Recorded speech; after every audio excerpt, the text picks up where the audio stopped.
నమస్కారం, welcome to I dream. నేను రమ. ప్రస్తుతం మనతో పాటు ఉన్నారు ఇస్కాన్ టెంపుల్ నుంచి ప్రణవానంద ప్రభుజీ. ప్రభుజీ ముంబైలోని గోవర్ధన్ ఎకో విలేజ్లో ఎన్నో సేవలు అందిస్తూ ఉన్నారు. అదేవిధంగా ప్రతిసారి మనకు కూడా ఎన్నో మంచి మంచి విషయాలు తెలియజేస్తారు, మన సందేహాలు నివృత్తి చేస్తారు. ఇప్పుడు ప్రభుజీతో మాట్లాడి మరిన్ని విషయాలు తెలుసుకుందాం.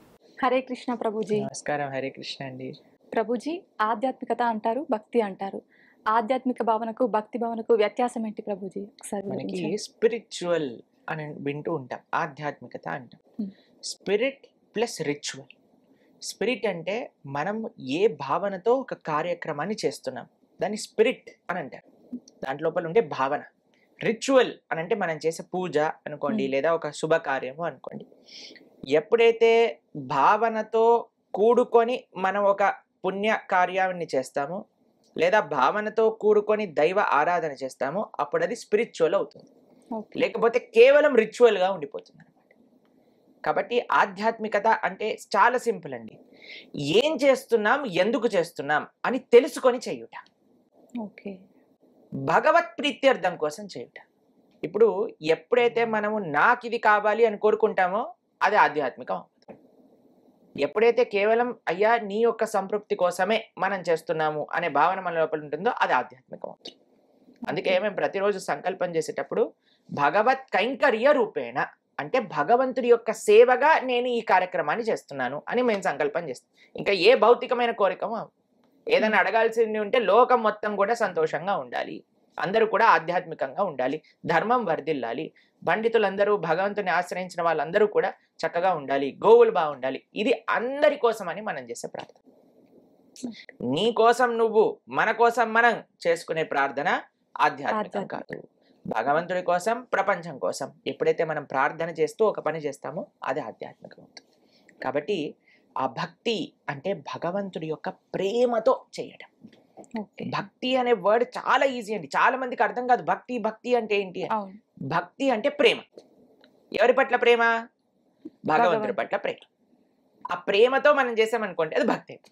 ప్రేమ లేకుండా నేను పూజ చేసేసాను అంతే అయిపోయింది, అక్షంతలు తీసుకొని ఓ మహాలక్ష్మీదేవి నాకే కావాలి నువ్వు కటాక్షం, పక్కింట్లో వాళ్ళకి మాత్రం అస్సలు ఇవ్వకూడదు అని మన దానిపైన మనం వేసుకున్నాం అనుకోండి, అది భక్తి కాదు, పూజ కాదు, అది ఏం కాదు, రాక్షసత్వం అవుతుంది అనమాట.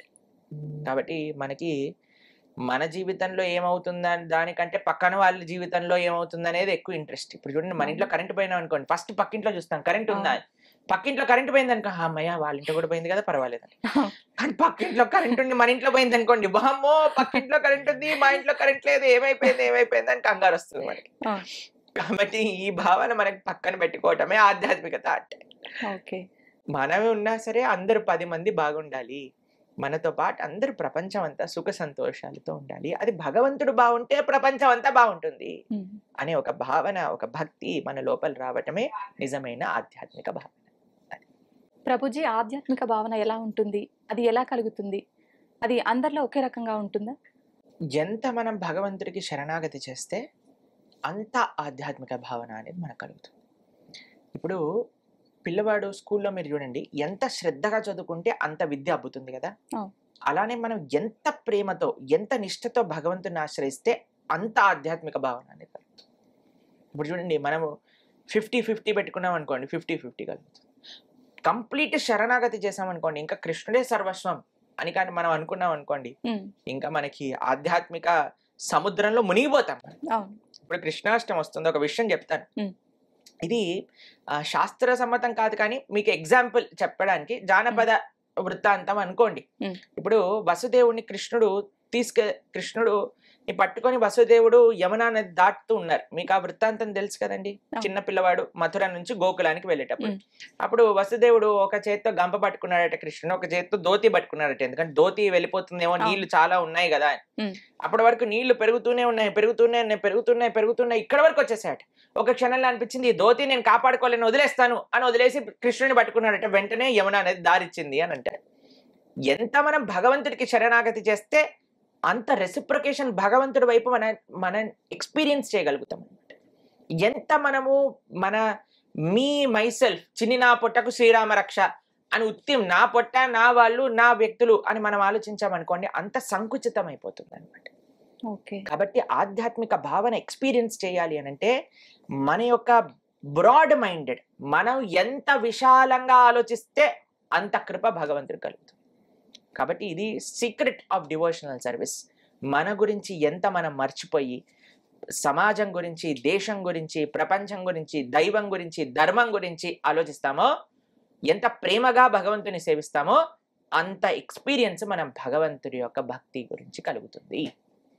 ఎంత మనం సంకుచిత ఆలోచనగా నేను బాగుంటే సరిపోతుంది, నా కుటుంబం వాళ్ళు బాగుంటే సరిపోతుంది అని మనం ఆలోచించామనుకోండి, అంత మనం ప్రమాదంలో ఉన్నట్టే.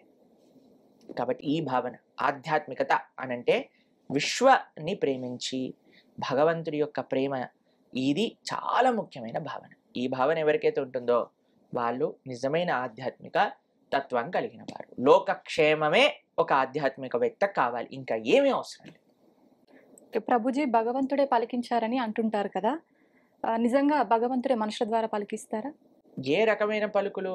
పోతన గారు అన్నారు ఒక విషయం, పలికేడిది భాగవతమట, పలికించు విభుండు రామభద్రుండట, నే పలికిన భవహరమగునట. ఇలాంటి వినయంతో ఒక ఇన్స్ట్రుమెంట్ ఆఫ్ గాడ్ అని అనుకొని కానీ మనం ఏదన్నా పలికామనుకోండి, ఇందాక మేమన్నాం కదా, మేము భగవంతుడికి ప్రార్థన చేస్తాం, స్వామి ఏది స్పృహిస్తే అది పలుకుతామని. కానీ కొంతమంది నా లోపల భగవంతుడు వచ్చాడు, నేనే మాట్లాడుతున్నాను భగవంతుడిలా. Sorry sir, that is wrong. భగవంతుడు మన లోపలికి ఎందుకు రావాలనుకుంటాడండి? మనం ఎంత పాపభూయిష్టమైన శరీరం ఇది, భౌతికమైన శరీరంలో భగవంతుడు ఎందుకు రావాలనుకుంటాడు? అంత నిష్ఠ, నియమము, ప్రేమ అంటుంటే maybe it may be happening. కానీ ఒక సందులో 10 మందికి భగవంతుడు వచ్చి మాట్లాడతాడు అనేది అయితే అబద్ధం. కానీ అది అందరూ భగవంతుడు వచ్చారనే నమ్మిస్తున్నారు. అది ఇంకా భగవంతుడికే తెలియాలి, వాళ్ళకే తెలియాలి. హరే కృష్ణ.